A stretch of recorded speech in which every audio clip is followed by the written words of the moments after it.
So with that, I'll bring on my panel. So I've been your compere, your MC for the day. Now I'm going to switch hats. I'm going to moderate because it's choosing the best ad format for your game. Really excited with this panel because we have them from all aspects of the ecosystem. We have platforms, we have publishers. I'll start with the platforms. We've got Meg Mylan or Milan. She is Director of Publisher at North America at Fyber, global technology company, of course, as you know, developing monetization platforms for mobile app publishers. We have Jobie Tan. He is global head of business development gaming at InMobi. InMobi, of course, we know, specialized in new paths for brands to understand, identify, engage, acquire users, offering them intelligence and technology platforms. Keeping it with the platforms, we have Efe. Efe, I never learned your last name. I'm sorry. I'm going to possibly mangle it. Efe, it's Incesulu, but it's. I mean, we can skip it. We can skip it. Pangle. Don't worry about it. Well, don't worry about it. No, we're laid back. It's late in the afternoon. It's been quite a day. Business development director at Pangle. Pangle, of course, we've seen throughout the day, video advertising platform from ByteDance, offering interactive, high-performance in-app advertising solutions. Now, going to publishers. Told you it's a full panel here. We have it all. Akseli Virtanen, lead marketing artist at Traplight, mid-core, fantastic game, and also on the heels of a very successful launch of Battle Legion in 2020. And Eiso, Kawamoto, well-known speaker, providing lots of insights on how social games can be turned into successful businesses. Speaking of business, I think you have a new gig, but I'll leave it to you to share. Eiso, welcome. Thanks. You want me to share now? If you want to, why not? Okay. I mean, this is a great place to do it. I joined this company right here. Okay. The head of marketing. I wouldn't have guessed. In case it's backwards, it's Tether Games. We're a skill-based games publisher, one of the biggest publishers on skills. But today I'll be speaking about idle games because pretty much 5 years, my past employers and friends and friends who are developers and publishers have been in idle games. So I'll be focused on that. So kicking it off, it is about choosing the best ad format. The right creative, we know, is critical, right? Making that format can clinch the deal. What are some strong differences between these depending on formats? Maybe we'll start off with you, Eiso, because you have so much in this space, so much experience. What's working well? What formats just are not cutting it? It's a lot of creative testing, really. But I would say pretty much all the formats work except for the typical banner ads. Things like text-based advertising may not work as well, but what I've seen is, just looking at, services like, Mobile Action or even Facebook transparency pages or Sensor Tower, the top creatives from our competitors or, idle games have been playable ads. So it's playable, then video, and then on Facebook and social, that includes like Google ads. Basically like the static ads may work pretty well. Okay, so that's for your genre. Actually, what's the difference there? Because of course, yours is mid-core. It's so much more about showing the experience. Also, not annoying the audience, the player. What's working for you? Well, we are all about video ads at the moment. Like banners definitely is not for us, but perhaps for some retargeting thing when player is already aware of the game and the image could be enough. But we focus on easy to understand video ads that are true to the product. Just simply very briefly explain what the game is about, and it might be your cup of tea and leads to downloads. And what about the placement here? Because what I'm hearing in the industry, I look into a lot of the research and the idea is, well, video is pricey. So let's use it to drive really valuable engagement, get that ROI in there. Is that limiting the potential of video? Is it for deeper funnel or is it top of funnel? How are you using video? Well, we use video all over. So we focus on both Facebook and Google UAC campaigns. Mm-hmm. And definitely I don't see the price to be a limiting factor. Like there's endless possibilities within video. It's just a matter of testing, like Eiso pointed out, that you can just optimize your videos endlessly.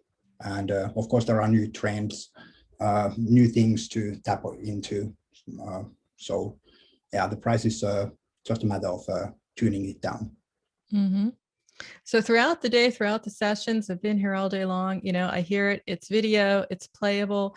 I'm going to ask you both, you have one chance for an ad placement, either video or playable. Which do you choose? And tell me why. Tell us why. That's the important point. I'll start with you, Akseli. What would it be? Oh, Eiso. No, you do it. Okay. You go for it. So yeah, if you were to pick one, well, I think it really depends on your capabilities and costs, because video is a lot cheaper to do than playable. You may work with, like we've worked with, Iron Source, App Loving, now Unity Ads, but at least those two networks will build a playable for you.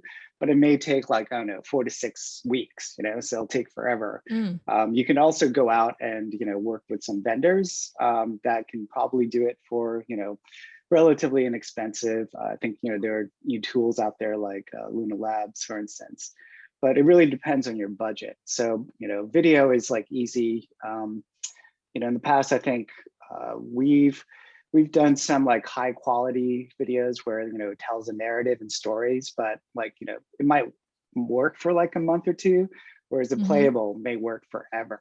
So, it's really kind of dialing into that. But, it does take some time. But, if you were to ask me like, which one I'd use, yeah, I'd probably start with video first just to get a feel. But, if it's a game that's, been established, then a playable for sure. Okay, Akseli. Well, that was a great answer from Eiso. I'm in the same lines. Video for me always, because myself, I am very involved with the day-to-day production of advertisements, and I can do video, but I cannot work with playables. So the upfront cost of acquiring those playables, it's just might not be worth the risk for you.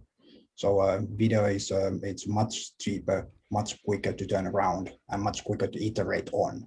So it's a no-brainer for me. Okay, so are they right? Jobie, I'll start with you because you've got a lot of data, a lot of insights. I read a lot of InMobi reports.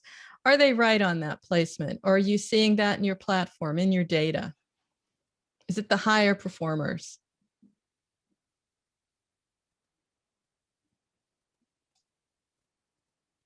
Where is he? Oh, he's on. I don't think I see Jobie here. Oh no, I thought it was just me. Well, Meg, you're good. we have a lot of fun talking. I could have sworn I saw him out of the corner of my eye get into the studio, but it must have been a mistake.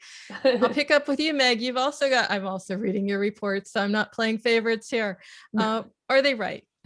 Yeah, well, I mean, I think that's definitely what we see across our platform, and especially when we're talking to our DSP partners. I think video, especially rewarded video, has actually picked up a lot. I think DSPs typically were considering full screen just as a blanket and not really honing in on the rewarded video, and they're starting to look at that when it comes to bid prices, bid profiles. It's getting a lot more specific. And then in terms of playables, yes, like there's a lot of positives about playables. The engagement can be very, very high, but it's also really difficult. It's expensive. It can be complex. And also I think maybe Akseli, you could say this too, with a mid-core game, it can be a little harder to kind of get the user to quickly understand what they're supposed to do in a playable, like a hyper casual game, it may work a little bit better because sometimes those games can be really easy to mechanically like understand, but that it can be a little bit more complicated for a playable to be simple for a user to get instantly. And then you're sort of wasting the time to have them engage if they're not figuring it out. So I just think we haven't seen playable scale yet. And RV just tends to be a lot stronger and potentially like a lot safer, as both of you guys mentioned to start with. Those are probably some innovation, probably some testing there. As you said, it depends on the game. You have to explain it.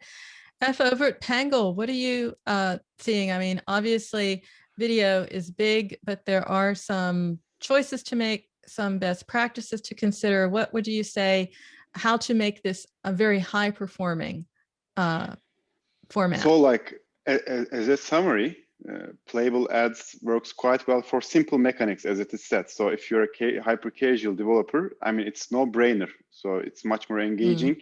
So, and like it also can function as a feedback channel as well, to see if your title will scale or not, because like it's easy to create the experience in the playable ads. But again, it's a matter of cost, as it is said. If you're a small independent hyper casual developer, as the beginning, like as a start, they don't want, in general, they don't want to start with playable ads, but start with a simple video creative and test it in various channels.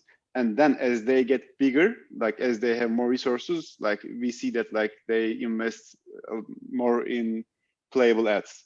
But like for, I would say for hyper casual titles, I think if you have the resources, it's the best choice in my opinion. But like I also agree with our like friends as well. If you are a mid-core developer, I don't think it's easy to create that experience. So like it totally depends on the type of the game, actually, in my opinion.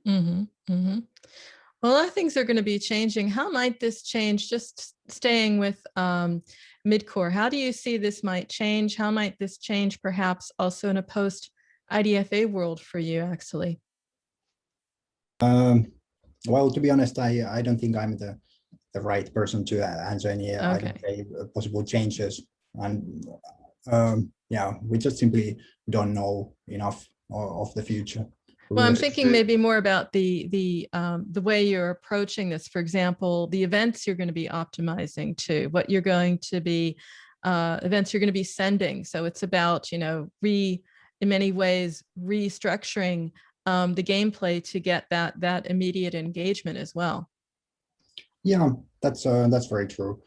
And we have been doing, our data team has been doing great work with the research regarding the very early hours and what shows promise. And there's actually interesting findings regarding the later point of our discussion, that the ads within the game can be a very useful tip for you regarding the value of your users. We have been seeing that the players that don't watch many ads are in the end the most valuable for us. Yeah, that's interesting. I've been seeing also something from Reforge, actually. It was you don't go for what you think is the most active or valuable. You sort of go for that great middle in the middle and try and get more out of that.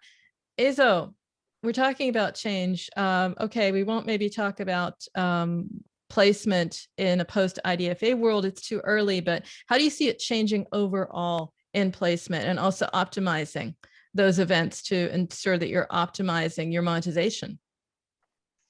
Yeah, I mean, IDFA's or post-IDFA world is just really going to affect you know, all idols. It's not $1 billion question for idols, but it's more like $1 million question. But I think, you know, as far as, you know, placements go, I don't think any of that's really going to change. We're, you know, I think most publishers are just going to have to figure out, like, you know, what's working and what's not. It's, you know, is an MMP really going to help or not? I mean, I'm hearing like, you know, some are just bypassing the MMP completely, and, you know, just kind of figuring out some, LTV targets. Like for idols, for instance, you got, let's say 50-50 like IAP revenue and then ad revenue. So that kind of ROAS, calculation is easy to do before, this apocalypse kind of hits. But yeah, it basically, I think, once the kind of hammer falls down, I think a lot of, folks are really going to be trying to figure those things out. I think for idols in general, like maybe in hyper casual as well, like our ad revenue, ad revenue in general is a huge part of it. So, without targeting, those eCPMs are just going to go down. And, that would just be my main concern if I was still an idle games publisher, is like, are we still going to be making, as much ad revenue? Yeah. I'm going to stay with that thought for a moment, because you were saying it all depends on what works out in the end. So I'm going to ask both of you, what ad formats are really just a no-go, that they just don't work in your game? You talked about banner before, but there are so many innovations out there in ad formats. I'd like you to just, cast a little wider net here and give me an idea of some of the ones on the fringes. And maybe there are some that that do work for you, for that matter, but let's stay on what doesn't. What's a no-go? I'll start with you, Eiso, because you have very distinct, okay. very extreme opinions on that. So I was on a panel a couple of months ago with Dan, great guy.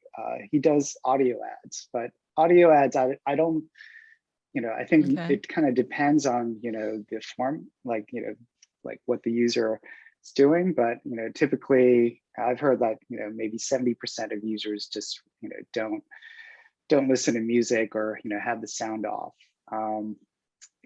Things like banner ads or, even, I don't know, maybe interstitial placements, may not work. But yeah, those are just some of the things I wouldn't go for. But, as far as like testing, what I'd be testing is just, this is what's working for us now. And then, let's see what kind of data comes back and see if we can optimize, those things. Otherwise, we may look at, new things to do. I don't really know that much about it until it actually happens. Okay, so very much video, very much playable. Audio, maybe not. Akseli, is there something that's a no-go here? Because yours, again, is much more about the experience than per se the format. But as I said, there are a lot of really interesting formats out there, and people want to understand, are they effective? Are they a go or a no-go? What is your experience? Well, it also comes down to your resources, that how much bandwidth you have to test all these new placements or networks in your acquisition. We have been testing a bit of different things. Some of the like new, like for example, TikTok is of course like a massive one for some hyper casual especially, but we did not manage to scale in TikTok almost at all. Like the audience fit is just not there for us, I suppose. Okay, but granted, I mean, it's something where we're all trying to get our head around that. There is a way to do it, because I have seen some fascinating success stories in that. I mean, on that note, maybe Efe, maybe you want to weigh in here a bit, because that is it. It's about a formula in video. Do you have any examples from some of the companies working with you, maybe some best practices across Asia on how to get that right? I mean, is the question about Asian market specifically, or like mid-core games? Like mid-core games, I would say maybe some learnings, because I've had some other panels where we're sort of having a cultural exchange and a fit. There's a lot to be learned, but maybe apply it to mid-core to start. Yes, I mean, first of all, like as we said, like geography is quite important, and like as Akseli said, like they were not able to scale in TikTok, but for which region? Like for example, for APAC, which we are quite strong. I mean, local know-how is a must. Like, I mean, without it, it's really hard to scale it, because like culturally speaking, it's quite different than Western markets. and most of the time, like different things works there, like even for simple things like color and like, you know, simple graphics. So like, I think the major point is to find the right local partner, and because sometimes it is challenging as well, because like it's a huge market, there are many local partners. So like, I think like the developers can start with the with working with like big partners like us, and like they can get like suggestions from us, so that like they can start the game with an advantage, especially for China and Japan. And for China, I think it's a completely different universe in terms of culture, and that's why getting that know-how is quite critical if you want to, you know, scale in China. And at the end of the day, it's right now the biggest mobile gaming market, and I would say it's crucial for all mobile game developers at some point to gather that knowledge, if not now. So I think that's all. I forgot to mention, so, you know, I think at least one network that, you know, I would say a lot of, you know, idle game publishers and publishers in general will probably use more is ASA, Apple Search Ads. Yes, yes, indeed. In fact, that's a good segue. I didn't want to bring in questions, but now that you bring it up, we do have a couple of questions here actually about some differences between DSPs and ad networks. Some examples, some concrete examples, please, our anonymous attendee. Why don't you kick off that discussion, because you just started it with Apple Search Ads, some networks to be looking at, some differences, some examples, opportunities. Eiso, I'll leave it to you first. So typically I don't have a lot of experiences with DSPs, but, you know, I would say it's certain networks that we were looking at, or I was looking at, or even, you know, my colleagues, folks like Cross Install, I think was it Moloko and Liftoff, but, you know, I just don't know like how much data that we're actually going to get. Like, you know, it's just a big unknown. So, you know, without the IDFA, like, you know, without any kind of tracking, how can we tell, like, you know, what's paid and what's not? So, yeah. And as far as like, you know, the difference between DSPs and, you know, the kind of SDK ad networks, I mean, SDK ad networks like Iron Source, App Loving, you know, Unity Ads, you know, Bungle, I mean, they're all, you know, great games. So, you know, I think, yeah, like I said, I don't have a lot of experience on the DSPs. Okay, Akseli, do you want to take a stab at that before I move on with that question from the audience? Well, same goes for me. Like we haven't touched the DSPs here. I can add quickly though, Peggy, that we actually work with a lot of those DSPs, the same ones that you mentioned, Eiso. And yes, like IDFA is obviously looming, but a lot of the contextual segments that they're starting to use will hopefully make them as best prepared as possible. And I know that they've been working, I mean, obviously Apple has delayed it now for several months. Yeah. So there's been a lot of extra time, I guess you could say, to prepare. But I think it's pretty reassuring the amount of preparation those DSPs have really put in, and they're actually starting to already buy just on that do not track and LAT traffic already, to sort of experiment in terms of what that pricing will look like. So while of course I think we can all expect some sort of hit across the board, or that it'll change a lot how it's all done, I do think there's a lot of preparation that's gone in that should make us feel more assured.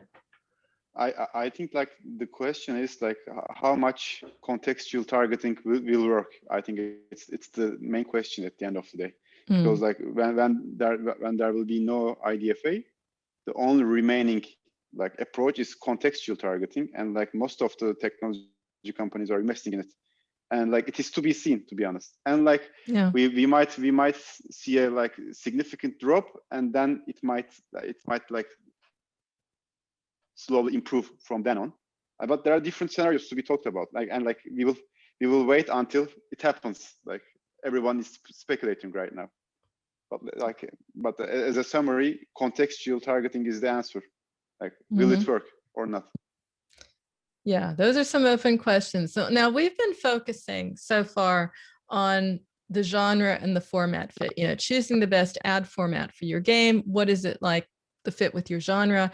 And I thought I would switch gears a bit and really make this into a reality check. So a little bit of understanding based on the examples that Akseli and Eiso have offered us to do a little bit of a health check, weigh in on the approaches of what they're doing specifically and, regarding format, regarding frequency. So Akseli, of course, our audience doesn't see what you shared before, but maybe you can summarize that a bit. And then Meg and Efe, they can weigh in on, where you're hitting it and where you might have money on the table. Yeah, for sure. Okay. So our game is all about rewarded advertising. So we don't interrupt your gameplay at all. You never must watch an ad.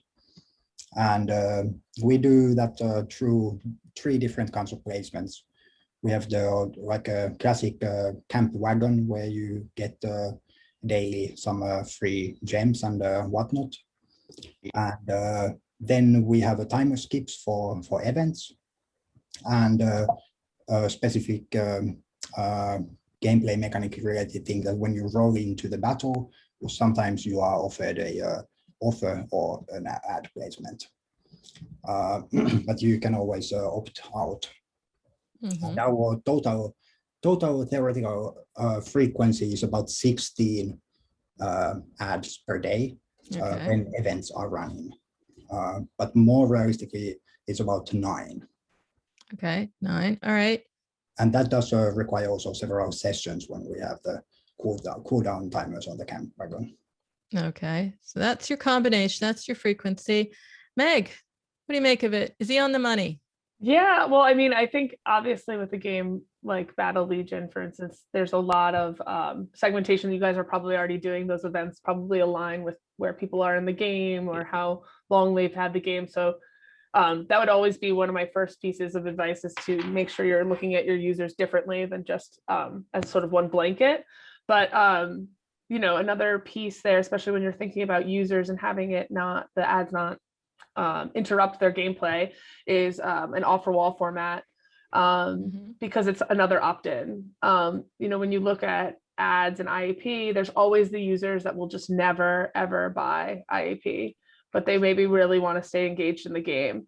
So how do you connect with those users in a new way? And offer wall really does help increase overall engagement and retention, because it gives them another option to continue to play and to continue to move along in the game. And I know Battle Legion has a lot of different different currencies. So there's multiple ways you can pick any currency to attach the offer wall to, or you could do it to multiple, and really sort of tailor it to the game, so it doesn't feel like a rewarded video. It doesn't feel intrusive or invading the user's play. It allows them to choose, and actually we tend to see positive feeling towards the game if they have additional options to continue without having to spend their own money. So that would be my first thought when thinking about Battle Legion. So Akseli is considering that. Yeah, that's really nice. Yeah. You don't have it in your game yet? I know. Okay. So from my perspective, I don't know, the community in the past, CS just hated offer walls, But the thing is, though, what works for offer walls is hey, we can make me and my friends who are idle game developers, we kind of compare eCPMs on offer walls, and they're super, super high. And then all of a sudden it's hey, yeah, you can, spend, you can have 10, 20, maybe 20% of your revenue come from offer walls. So, I think I did have to do some hey, we can make more money, we can generate some cash, this can pay for, I don't know, free lunches or something. Well, I think, you're so right. And the thing about offer wall too is it's not for everyone. Not every user is going to click on the offer wall, and that's fact. It is a specific set of users that are passionate and engaged, but still not willing to spend money. They're willing to spend time, but not money. And yes, the CPMs are extremely high, because from a UA perspective, the advertiser is getting a very you know, they're getting what they want. The user's getting Yeah. very committed and engaged to whatever it is they're advertising. Yeah, and then the top idols like Adventure Capitalist has like a huge button like on the UI that says, you know, free gems or free gold. And then East Side Games is Trailer Park Boys and their Bud Farm games. They're all like, you know, front and center, like free this. And yeah, those work really, really well. Mm-hmm. Really interesting tips. When you have the genre, it makes a lot of sense, business sense. Efe, you want to weigh in here a little bit and talk about Akseli before we get to what Eiso is doing? But you know, what about it? Is Akseli bypassing anything that you can point out? I think Meg covers it quite well, but like as an addition, like user, as she said, user segmentation is quite critical. And as you know, some part of the users, they never purchase anything. And like I mean, for those groups, maybe like, I mean, but it depends on the defining the metric, but maybe interrupting them with interstitial, or in your case specifically, I played the app. So after watching 3 rewarded ads, there's a time gap of 5 minutes. You are not able to watch anymore.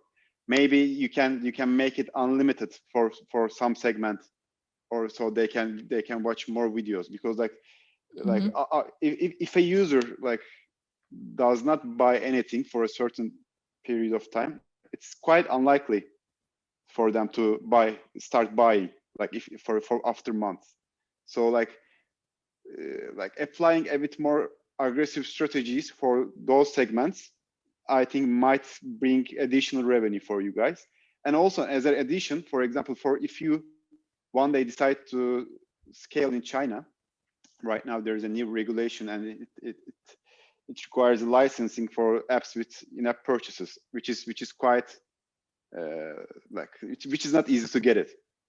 But like what we suggest to our developers is to create a different package just specifically for China iOS market, and use aggressive ad monetization instead of in-app purchasing. Because at the end of the day, this is a market that you're not able to monetize. So it's just like additional revenue, whatever you do. And like for Chinese users, like they are much more like, you know, friendly to watching ads comparing to Western users, because like it's, and we can say this for APAC in general. The disposable income for users is lower than Western markets, so people are like they are more okay to watch more ads. So like aggressive monetization strategies works quite well in that region. So moving on with the health check, Eiso, we also don't know, or rather the audience doesn't know, what you offered me earlier this morning is some details Meg and Efe do. Tell us a little bit about the format and frequency that you're using in the games that you've been working with, and we can get a better idea here of what are the possibilities, what have you done really, really well, and where might there be more opportunity? So why don't we hear a little bit more about that from you? Sure. So for idle games, it's all rewarded videos and offer walls. So if you look at all the comps out there, I mean, that's basically, those formats. So we have, there's always like reward video for, 2x when you come back. So your idle income, doubles. Let's see. Frequency capping, like, you can come back for like a minute, 2 minutes, 3 minutes, it doesn't matter. I guess, there was, back in the day, like you would want to do frequency capping so you can control the eCPMs, but I mean, these days, like, one game I worked on had like one user, or actually no, many users watching hundreds of ads, for rewards. So let's see. There's other placements are, you can double your revenue if you watch a video like for 24 hours, like maybe for every 4 hours. So you can watch the video for about 6 times. You also have ad offers. So East Side Games, Trailer Park Boys does this, where they would cap it like maybe every like 5 to 10 minutes. You'd see like this used crew in their game, and you can kind of you tap on it, and then basically, yeah, it's a rewarded video offer. Older games, there's a game called Cash Inc. that I used to love, and you know, then they started putting interstitials in there. I mean, yeah, basically when I first came back, all of a sudden interstitial, but it's an older game. So older games that don't really have a lot of live ops, you can just probably, you know, monetize with interstitials. But, you know, you may want to A/B test that. You know, a lot of the networks have tools where you can be like, okay, well, you know, let's say I take 50% of the audience, now I'm going to show them, you know, an interstitial ad with a reward video versus like just the rewarded video. And you can kind of look at, you know, the impact on revenue there. And yeah, and offer walls, you know, I've seen games, idle games that kind of hide the offer walls. But, you know, I think like the biggest games out there always have them on the UI. I mean, like, you know, the main UI. So you have free, okay, I'll hit that. And then you could also have another placement where your, you know, IAPs are.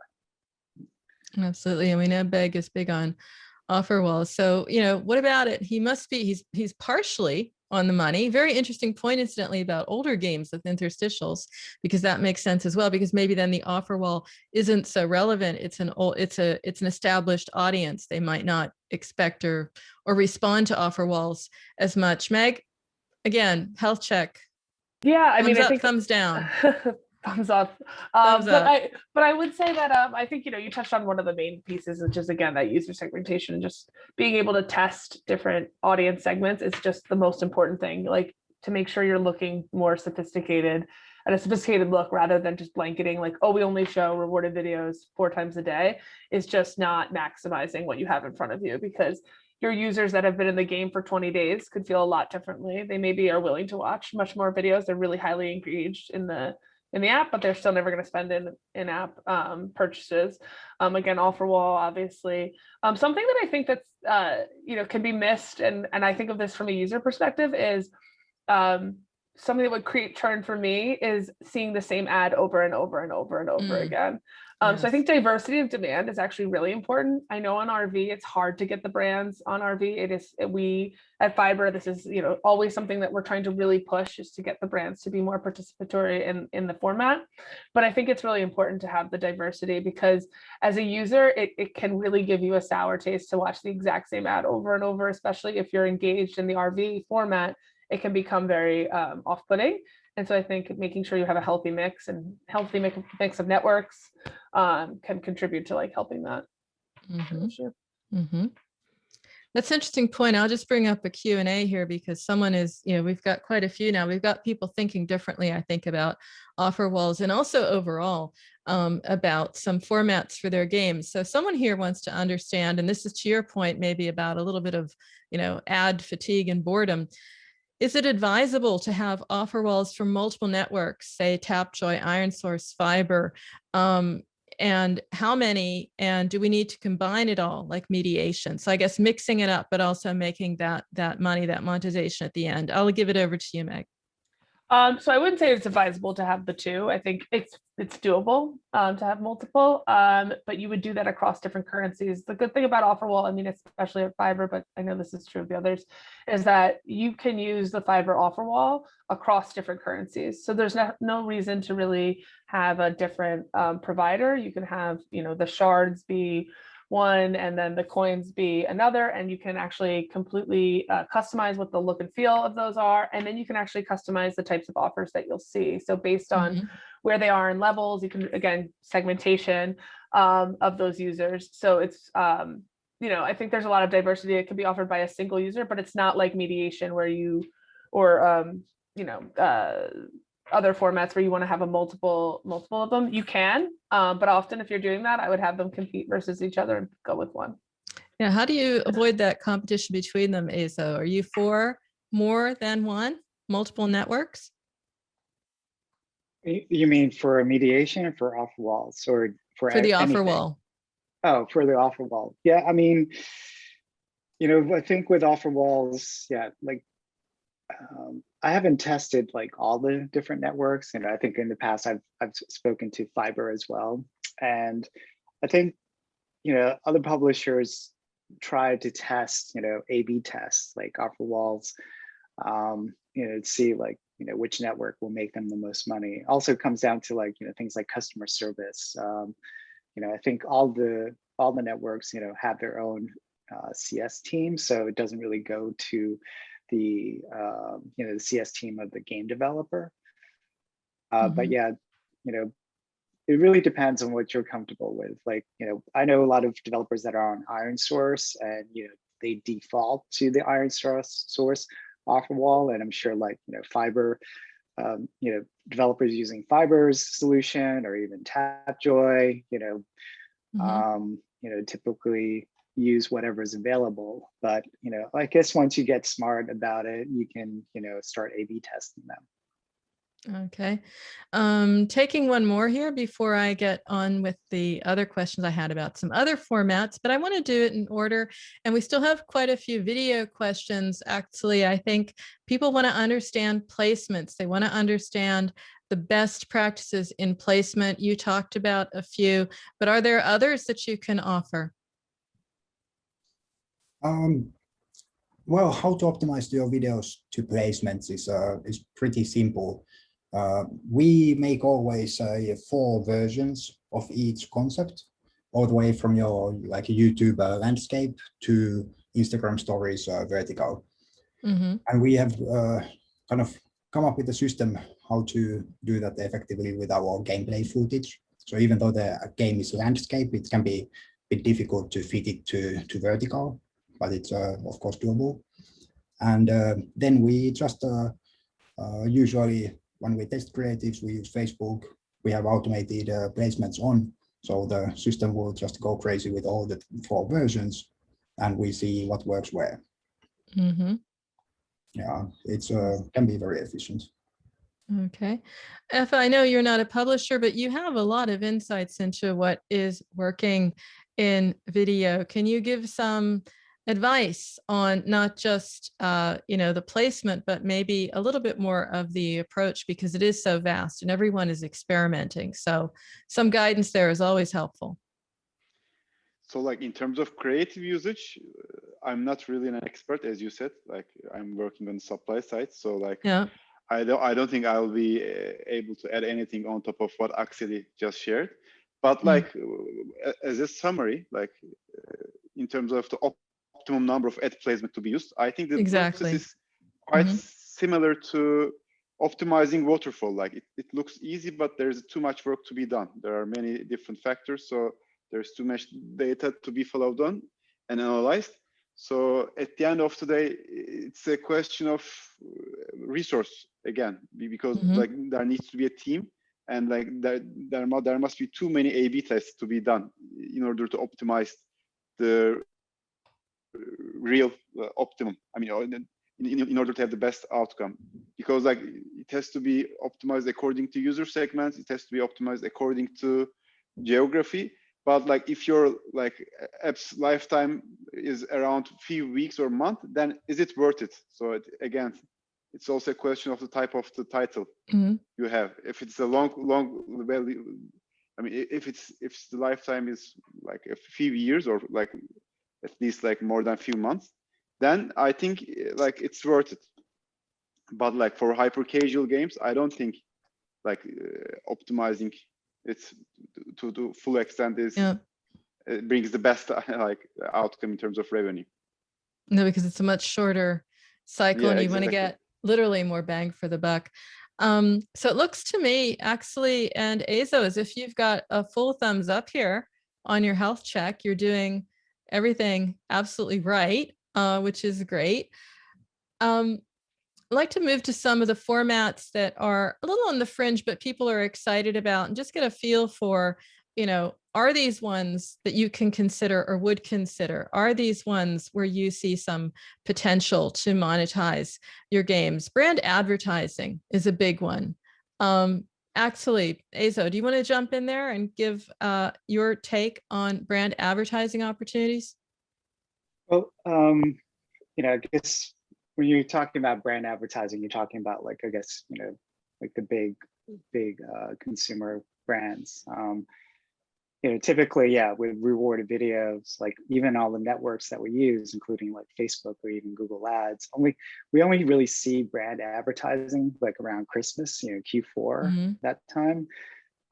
Everything else is just, competitors and games, and mostly like mid-core games. Like what I like to do is, when I'm playing idle games, I actually watch the ads and going, oh, this is a brand new idle game, and I can kind of look at the networks as going, oh, these guys are advertising here. I mean, there's easier ways to look at who's advertising in your games. As far as like it's like IPs, that's a whole different story where you have Wiz Khalifa, you have Trailer Park Boys, and you have Archer. So I don't think they're really doing it to like advertise their brand as much as just kind of taking their brand to like a different level into gaming. Okay, yeah. So not maybe so much brand advertising, but people do have a personal brand, right? So influencer ads, and you've had a lot of experience with that, I understand. Micro influencer, or is there macro? I'm not sure. Celebrity, I believe. Well, so I think the biggest one is like Wiz Khalifa. You look at, I wouldn't call like Trailer Park Boys or Archer. There's Always Sunny in Philadelphia, like influencers, but that it does really help the kind of organic to paid ratio. Like you'll get more, you'll increase that organic lift that you get from adding an IP to your game.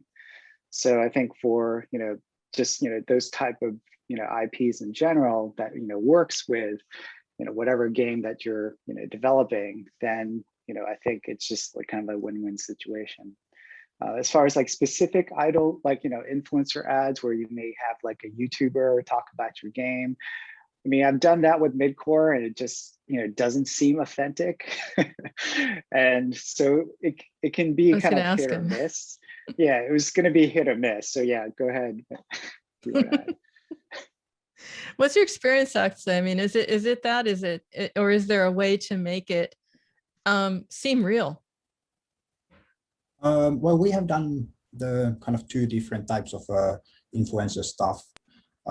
Actually having your like paid placements within their videos in YouTube, and also getting videos made where they talk about the game, and then we run those videos as video advertisements. And the latter, the videos worked in some cases pretty well. It's a very tricky thing when you have a human talking about the game. You really need to find the proper talent to pull it off and to be like resonating with your audience. So we will be experimenting with that more. So it's there is some promise, but we haven't cracked the code yet.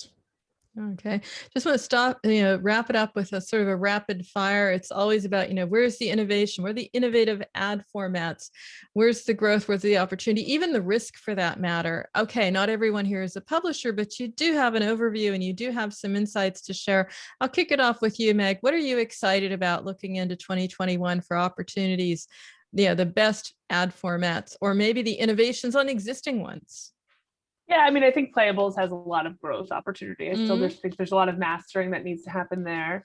Also, I would say Offerwall does continue to innovate. There's new features that happen there that I think can make it more engaging and more authentic to the games as we move toward. But I think the thing I'm most excited about is just how much mobile gaming has blown up. And I think there's going to be, therefore we're going to see a lot more brand advertising come through, because they're going to move towards where the people are. And there's a lot of people playing mobile games more than ever because of the pandemic.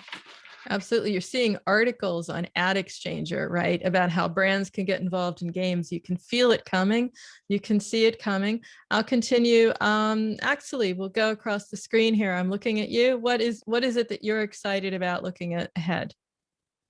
Well, we are beginning of testing some automatically generated, so AI generated ads. And that's really where I see a massive growth opportunity to be in the future. I'm not sure if the technology is there yet, especially for gaming. Like, of course, for example, retail, it's been working for a while, but gaming is a different thing, and I'm really looking forward to tackling that. And the opportunity, I mean, the advantage of AI, just to spell it out, is it simply because you can get many different creatives, and it's a lot less heavy lifting, or is there something else? It's just smarter, perhaps, as well, literally.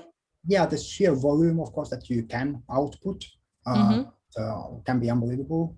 And if you have smart integrations to your campaigns all the way, you can leverage data also in a very clever ways. Yeah, customizing it to your segments, to your valuable users. Yes, I've seen that. Win backs on a personal level, even for that matter. Efe, I'll continue with you. What are you excited about? Where do you see the opportunity or maybe the risk in 2021? I would like to talk about the branding opportunity that you just talked a few minutes ago. I think it's the most exciting thing for me because in my opinion, it is quite under leveraged by brand advertisers. At the end of the day, rewarded video is the best replacement for TV ads, and TV is losing its popularity. And it's 100% viewability, and it's popular.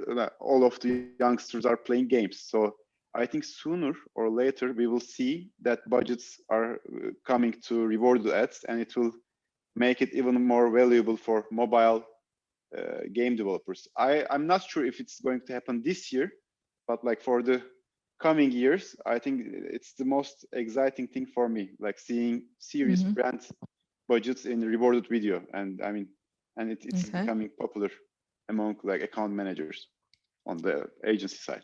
Yeah. Eiso, also for you, I mean, you're obviously into your offer wall is part of your DNA, but where do you see the opportunity beyond that? Are you also as bullish about reward for that matter? Well, yeah, just to piggyback on brands, the new studio that I joined, we're going to be doing a NFL game. So, I think that's going to help, with brands and, bringing up lift to installs. But just going back to, I love it. The AI stuff sounds crazy, and I want to try something like that stuff. And as far as tracking goes, I'm hearing a lot of incrementality solutions. As far as advertising and just seeing lifts of installs. So as far as ad units go, I think just try them all really, and see which one works for your genre or for your game. And we see some interesting crossovers there as well. Great. We have come up on time. There's still some questions, so always go over to Discord, right, and continue the conversation there. I've sent a couple people over there. They're still over there. A lot going on there. Thank you, Meg, Akseli, Eiso, Efe. Thank you so much for your insights. A great panel, and I think some great options for our audience as well to choose from. Thank you. Thank you, Peggy. Awesome. Thank you. you. Bye. Ciao, ciao. Bye. Bye-bye.